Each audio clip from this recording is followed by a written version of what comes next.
Негізі лаңкестік экстремизм, терроризм деген дүниелердің мемлекеттік құрылымдарға, күштік құрылымдарға бағытталуының астарында үлкен бір саяси мүдде бар, саяси себеп бар.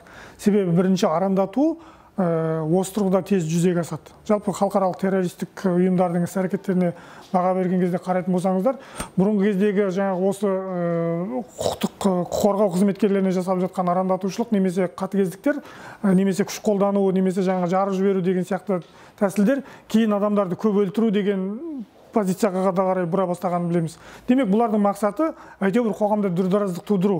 Ал қалай қанша көп жаңғырық тудырса, қанша көп жаңағы өздерінің жаңағы былайша айтқан кезде аты шығатын болса, сонша олардың мақсат мүдделерінің орындалғаны. Сондықтан да қоғамдағы арнайы қызмет өкілдеріне, арнайы құқық қорғаушыларға, арнайы жаңағы мемлекеттік қызметкерлерге бағытталуының астарында бұл мемлекеттің ұстынға, мемлекеттік тірекке үлкен қауіп төндіру деген бір немесе өзінің жаңғырығын тудыру деген бір сондай мүддеден туындайды деп мен ойлаймын. Әйтпесе, жалпы беліне бомба байлап, қарапайым стадионда, болмаса қарапайым көпшілік орындарында, базарларда да жару үрдісі халықаралық терроризмнің практикаларында бар.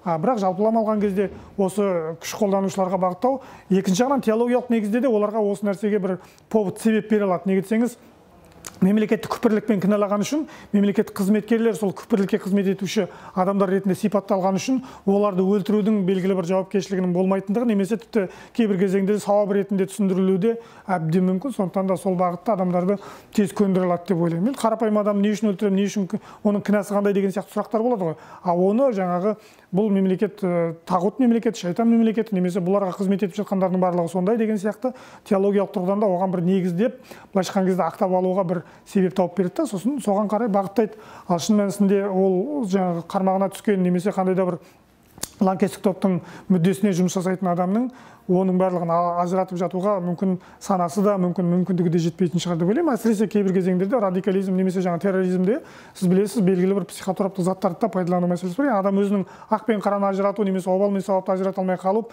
не істеп не қойғанын білмей қалу деген сияқты жағдайларға түсіріп, содан кейін барып жаңа жанды бомба ретінде пайдалану үрдісі бар. Сондықтан да бұл енді қазіргі қоғамдағы мемлекеттердің ішіндегі тыныштықты бұзудың, болашақта мемлекетті қай жағынан жаңағы мемлекеттің ішкі тұрақтылықты қай жағынан бұзудың бір тамырын басып көрудің бір тәсілдері ғой.